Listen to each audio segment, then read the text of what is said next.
Hello மக்களே, welcome to பேடிஸ் friends kitchen. இன்னைக்கு நம்ம என்ன ரெசிபி பார்க்க போறோம் அப்படின்னு பார்த்தீங்கன்னா ஸ்டஃப் பிரிஞ்சால் கறி. இதை தமிழில் சொல்லணும் அப்படின்னா இது ஒரு வகையான வத்த குழம்பு தான். இந்த வத்த குழம்பு செய்கிறது எப்படின்னு பார்க்கலாம். இது நார்மலாக பண்ணுற வத்த குழம்பு மாதிரி இல்லைங்க. இது கொஞ்சம் ப்ராசஸ் வித்தியாசமான வத்த குழம்பு தான், பட் சூப்பராக இருக்கும். இதை எண்ணெய் கத்திரிக்காய் குழம்புன்னு சொல்லிக்கோங்க, ஸ்டஃப்டு பிரிஞ்சால் கறின்னு சொல்லிக்கோங்க, வத்த குழம்புன்னு சொல்லிக்கோங்க. பட் எப்படி சொன்னாலும் இதோட டேஸ்ட் சூப்பராக இருக்குங்க. இதை நான் பிரிஞ்சால் வச்சு பண்ண போகிறேன். நான் இந்த வீடியோ நீங்கள் ஃபுல்லாக ஸ்கிப் பண்ணாமல் பார்த்தீங்கன்னா நடுவில் வெண்டைக்காய் வச்சு பண்ணுறதும் எப்படின்னு நான் சொல்லுவேன். அதில் ஒரு ட்விஸ்ட் இருக்குது, அது நீங்கள் ஃபுல்லாக பார்த்தீங்கன்னா உங்களுக்கு புரியும். தயவுசெய்து பாருங்கள். நாம் ஸ்ட்ரெயிட்டாக ரெசிபிக்கு போகலாம். அண்ட் முக்கியமாக போன வீடியோவில் சொன்ன மாதிரி தாங்க இந்த வீடியோலையும் தமிழ்நாடு ஃபவுண்டேஷனுடைய லிங்கை நம்ம டிஸ்கிரிப்ஷனில் போட்டிருக்கேன். யூஎஸ் மற்றும் வேற கண்ட்ரீஸில் வாழ்கிற தமிழ் மக்கள் நம்ம வீடியோஸ் பார்க்குறீங்க அப்படின்னா உங்களால் முடிஞ்ச உதவியை செய்யுங்க. நீங்கள் கொடுக்குற ஒவ்வொரு ரூபாயும் ஒரு குழந்தையோட படிப்புக்கோ இல்லை சாப்பாட்டுக்கோ உதவ போது தயவு செய்து முடிஞ்சால் ஹெல்ப் பண்ணுங்க. நாம் ஸ்ட்ரைட்டாக ரெசிபிக்கு போகலாம். ஓகே, நம்ம ஸ்டஃப்டு பிரிஞ்சால் கறி அலைஸ் வத்த குழம்பு, அதுக்கு எப்படி என்னென்ன இன்க்ரீடியன்ஸ் தேவைன்னு பார்த்துக்கலாம். இது கொஞ்சம் நார்மலான வத்த குழம்பு இல்லைங்க, இது கொஞ்சம் வித்தியாசமாக இருக்கும். ஸோ இப்போது ஃபஸ்ட்டு இதில் என்னென்ன வச்சுருக்கேன்னு பாருங்கள். இதில் ஒரு 1 டேபிள் ஸ்பூன் கடலைப்பருப்பு, ஒரு 1.5 டீஸ்பூன் ஜீரகம், ஒரு 1 டேபிள் ஸ்பூன் பெப்பர், ஒரு 1 டேபிள் ஸ்பூன் கொரியாண்டர் சீட்ஸ், ஒரு 6லேருந்து 7 காஞ்ச மிளகா, அப்புறம் ஒரு 1/2 டீஸ்பூன் வெந்தயம், அப்புறம் ஒரு 1.5 டேபிள் ஸ்பூன்ஸ் வேர்க்கடலை. இது அவ்வளோத்தையும் நாம் லோ ஃப்ளேமில் ஒரு 5 to 7 மினிட்ஸ் ட்ரை ரோஸ்ட் பண்ண போகிறோம். ட்ரை ரோஸ்ட் பண்ணிட்டு வரோம். 7 மினிட்ஸ் நான் ட்ரை ரோஸ்ட் பண்ணிட்டேன். இப்போ இது என்ன பண்ண போகிறோன்னா ஒரு மிக்ஸி ஜாருக்கு ட்ரான்ஸ்ஃபர் பண்ணி இதை ஒரு நல்ல பொடியாக கிரைண்ட் பண்ணி எடுத்துக்கலாம். பவுடர் பண்ணும்போது ஒரே ஒரு பிஞ்ச் ஆஃப் பெருங்காயம் ஆட் பண்ணிவிடுங்க. ஓகேங்க, நான் இப்போது அடுப்பில் ஒரு கேஸ்ட் அயர்ன் பாத்திரம் வச்சுருக்கிறேன். நீங்கள் என்ன பாத்திரம் வேணால் வைக்கலாம். ஸோ அதில் ஒரு 4 டேபிள் ஸ்பூன்ஸ் நல்லெண்ணெய் ஊற்றிருக்கேன். இதுக்கு முக்கால்வாசி உங்கள் முடிஞ்ச அளவுக்கு நல்லெண்ணெய் யூஸ் பண்ணுங்கள். நல்லெண்ணெய் யூஸ் பண்ணால் இது இன்னும் கொஞ்சம் டேஸ்ட்டாக இருக்கும். பட் நல்லெண்ணெய் இல்லைன்னா நீங்கள் வேறு எண்ணெய் கூட யூஸ் பண்ணிக்கலாம். ஆயில் ஹீட் ஆனதும் அதில் கரெக்டாக 1 டீஸ்பூன் கடுகு ஆட் பண்ணிடலாம். கடுகு ஆட் பண்ணிவிட்டு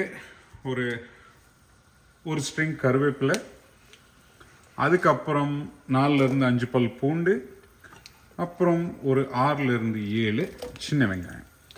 இது எல்லாமே இதில் ஆட் பண்ணி இது ஒரு 2 மினிட்ஸ் நல்லா ஃப்ரை ஆகும். இது ஃப்ரை ஆகிட்டு இருக்க டைமில் நீங்கள் இந்த கத்திரிக்காவை இந்த மாதிரி கட் பண்ணி இதில் நாம் இப்போ பொடி பண்ணி வச்சுருக்கிறோம் இல்லைங்களா, அந்த பொடியை இதில் முடிஞ்ச அளவுக்கு ஸ்டஃப் பண்ணுங்கள். மேபி ஒரு கத்திரிக்காய்க்கு ஒரு 1.5 டீஸ்பூன் அந்த அளவுக்கு இதில் ஸ்டஃப் பண்ணி வச்சுருங்க. 2 மினிட்ஸ் ஆனியன் அந்த பூண்டு நல்லா ஃப்ரை ஆகிடுச்சிங்க. இப்போ நம்ம ஸ்டஃப் பண்ணி வச்சுருக்கிற பிரிஞ்சால், இந்த மாதிரி ஸ்டஃப் பண்ணி வச்சுருக்கிற பிரிஞ்சாலை அதில் போட்டுருவோம். நான் ஏன் இன்றைக்கி 3 பிரிஞ்சாலில் பண்ணுறேன் அப்படின்னா என்கிட்ட 3 பிரிஞ்சால் தான் இருக்குது. நீங்கள் நிறைய பிரிஞ்சால் கூட போட்டு பண்ணலாம்.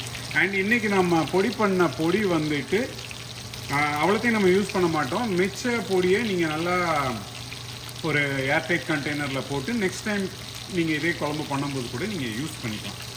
ஸோ இப்போதைக்கு நான் அந்த 3 பிரிஞ்சாலையும் இதை ஸ்டஃப் பண்ணிவிட்டேன், பிரிஞ்சாலை வச்சுட்டேன். இந்த பிரிஞ்சால் ஒரு 40% குக் ஆகிற அளவுக்கு இந்த எண்ணெயிலேயே அது குக் ஆகட்டும். அது மேக்ஸிமம் இன்னொரு 5லேருந்து 6 நிமிஷம் தான் ஆகும் அது குக் ஆகும். 40% குக் ஆகிடுச்சிங்க. 7 மினிட்ஸ் ஆச்சு எனக்கு குக் ஆகிறதுக்கு. இப்போது நம்ம ஆல்ரெடி பொடி பண்ணி வச்சுருக்கிறோம்ல, அந்த பொடியிலேருந்து ஒரு 3 டேபிள் ஸ்பூன்ஸ் ஆஃப் பொடியை இந்த ஆயிலே போடுங்க. அந்த பொடியும் இந்த ஆயிலே சேர்ந்து ஃப்ரை ஆகணும். இது ஒரு 1 மினிட். இது ஃப்ரை ஆகிட்டு இருக்க டைமில் நீங்கள் நல்ல புளிப்பான புளியாக இருந்துச்சுன்னா ஒரு சின்ன லெமன் சைஸில், சின்ன லெமன்னா இந்தியாவில் கிடைக்கிற லெமனுங்க, யூஎஸில் கிடைக்கிற லெமன்னா அது பெரிய லெமன். நான் சொல்கிறது குட்டி லைம் சைஸில் கொஞ்சம் புளியை எடுத்து அதை தண்ணியில் போட்டு நல்லா கரைச்சி அந்த எக்ஸ்ட்ராக்டை எடுத்து வச்சுக்கோங்க. அந்த லெமன் எக்ஸ்ட்ராக்ட் நான் ஊற்றிட்டேங்க. இப்போது இதில் இன்னொரு 1.25 கப் தண்ணி நாம் ஊற்றிடலாம். 1.25 கப் தண்ணி ஊற்றிட்டேங்க. இப்போது இது மீடியம் ஃப்ளேமில் ஒரு 15 மினிட்ஸ் மீடியம் ஃப்ளேம்லேயே குக் ஆகும்போது இது ஆட்டோமேட்டிக்காக ஆயில் எல்லாம் ஸ்ப்ளிட் ஆகி உங்களுக்கு ஒரு திக்கான வத்த குழம்பு கன்சிஸ்டன்சியில் வரும். 15 மினிட்ஸில் வரலைன்னா வர வரைக்கும் குக் பண்ணுங்கள். ஸோ அந்த வத்த குழம்பு கன்சிஸ்டன்சியில் வரும்போது நம்ம சுவிட்ச் ஆஃப் பண்ணிடலாம். இப்போ ஒரு முக்கியமான விஷயம் நம்ம இது வரைக்கும் ஆட் பண்ணல, அது என்னென்னா சால்ட்டு. இப்போது இந்த புளி ஆட் பண்ணி ஒரு 2 மினிட்ஸ், இந்த 15 மினிட்ஸில் ஒரு 2 மினிட்ஸ் கழித்து சால்ட் ஆட் பண்ணி, அந்த சால்ட்டு உங்கள் தேவையான அளவு சால்ட் கரெக்டாக இருக்கிற அளவுக்கு ஆட் பண்ணி இதை கொதிக்க விடும். அண்ட் இன்னொரு விஷயங்க, இப்போ நான் இதில் கத்திரிக்காய் யூஸ் பண்ணியிருக்கிறேன். நீங்கள் உங்களுக்கு கத்திரிக்காய் உங்களுக்கு பிடிக்காது அப்படின்னா நீங்கள் இதில் வெண்டைக்காய் யூஸ் பண்ணலாம். வெண்டைக்காய் யூஸ் பண்ணிங்கன்னா அது இதை விட சூப்பராக இருக்குங்க. வெண்டைக்காவையும் இதே மாதிரி ஹோல் வெண்டைக்காவை ஸ்லீட் பண்ணி அதில் நம்ம இந்த பொடியை ஸ்டப் பண்ணி நம்ம கத்திரிக்காய்க்கு பதிலாக வெண்டைக்காய் போடலாம். ஆனால் வெண்டைக்காவையும் கத்திரிக்காவையும் சேர்த்து யூஸ் பண்ணாதீங்க, ஏதாவது ஒரு வெஜிடபிளை யூஸ் பண்ணுங்க. இப்போ கத்திரிக்காய் யூஸ் பண்ணும்போது நம்ம 40% குக் ஆகிற வரைக்கும் வெயிட் பண்ணணும். இதே நீங்கள் வெண்டைக்காய் யூஸ் பண்ணுறீங்க அப்படின்னா 70% குக் ஆகிற வரைக்கும் வெயிட் பண்ணணும், இல்லைன்னா குழம்பு ஒரு மாதிரி பிசு பிசுன்னு இருக்கும். ஸோ வெண்டைக்காய் யூஸ் பண்ணுறீங்கன்னா வெண்டைக்காய் 70% குக் ஆகணும். அது வரைக்கும் வெயிட் பண்ணிவிட்டு அப்புறம் எல்லா ப்ராசஸுமே சேம். 15 மினிட்ஸ் நல்லா குக் ஆகிடுச்சிங்க. இப்போ அது நல்லா கட்டியாகி வத்த குழம்பு கன்சிஸ்டன்சிக்கும் வந்துருச்சு, ஆயிலும் ஸ்ப்ளிட் ஆகி வெளியே வந்துருச்சு. இப்போ நீங்கள் சுவிட்ச் ஆஃப் பண்ணிடலாம். இதில் நீங்கள் சொதப்புறதுக்கு எந்த சான்ஸுமே கிடையாதுங்க. பட் ஒருவேளை 15 மினிட்ஸ் கழித்து வெஜிடபிள்ஸ் எல்லாம் குக் ஆனதுக்கு அப்புறமும் உங்கள் குழம்பு தண்ணியாகவே இருக்குது அப்படின்னா ஒரே ஒரு இடத்துல நம்ம மிஸ் பண்ணியிருப்போம். எங்கே அப்படின்னா, நம்ம எக்ஸ்ட்ராவாக ஒரு 3 டேபிள் ஸ்பூன்ஸ் அந்த பொடி ஆட் பண்ணோம்ல, அது மேபி உங்களுக்கு நீங்கள் ஊற்றின தண்ணி குவான்டிட்டிக்கு அது கம்மியாக இருக்கலாம். ஸோ தண்ணி ஆயிடுச்சுன்னா ஃபீல் பண்ணாதீங்க. அந்த பொடியவே இன்னொரு 1.5 டேபிள் ஸ்பூன்ஸ் எடுத்து ஒரு சின்ன பவுலில் போட்டு லைட்டாக தண்ணி ஊற்றி அதை நல்லா மிக்ஸ் பண்ணி இதில் ஆட் பண்ணி இன்னும் மிக்ஸ் பண்ணி ஒரு 5 மினிட்ஸ் கொதிக்க விடுங்க. உங்களுக்கு அந்த கன்சிஸ்டன்சி வந்துடும். இது நான் சொன்னேன்ல, அவ்வளவு சூப்பராக இருக்கும். இது நீங்கள் பிரிஞ்சால் போட்டு பண்ணிங்கன்னா இந்த குவான்டிட்டிக்கு, நான் முதலே சொன்ன மாதிரி என்கிட்ட 3 பிரிஞ்சால் தான் இருந்துச்சு. ஸோ நான் 3 பிரிஞ்சால் போட்டேன். இந்த குவான்டிட்டிக்கு நீங்கள் 7லேருந்து 8 பிரிஞ்சால் வரைக்கும் போடலாம். அதே மாதிரி நீங்கள் பிண்டி அது என்னப்பா வெண்டைக்காய் யூஸ் பண்ணுறீங்க அப்படின்னா ஒரு 10 வெண்டைக்காய் இதுக்கு நீங்கள் யூஸ் பண்ணலாம். பண்ணிங்கன்னா சூப்பராக இருக்குங்க. இந்த குவான்டிட்டி 3லேருந்து 4 பேர் சாப்பிட்லாம் ரைஸில் போட்டு. நீங்கள் இதுக்கு மேலே ஜாஸ்தியாக பண்ணணுன்னா அதுக்கு ஏற்ற மாதிரி குவான்டிட்டியை ஜாஸ்தி பண்ணிக்கோங்க.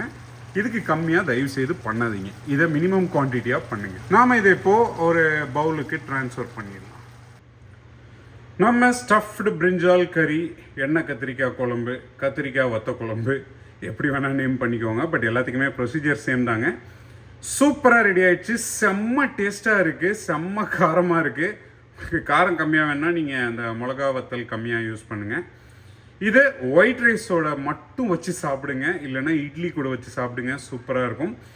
இதை கண்டிப்பாக நீங்கள் செய்வீங்கன்னு நம்புகிறேன். செஞ்சுட்டு உங்களுக்கு இந்த டேஸ்ட் பிடிச்சிருந்துச்சுன்னா நம்ம வீடியோவில் கமெண்ட் பண்ணுங்கள், நம்ம வீடியோவை லைக் பண்ணுங்கள், ஷேர் பண்ணுங்கள், உங்கள் ஃப்ரெண்ட்ஸுக்கும் ஷேர் பண்ணுங்கள். சப்ஸ்கிரைப் பண்ணாதவங்க நம்ம சேனலுக்கு சப்ஸ்கிரைப் பண்ணிவிடுங்க. நம்ம நெக்ஸ்ட் வீடியோவில் வேறு ஏதாவது ஐட்டத்தில் சந்திப்போம்.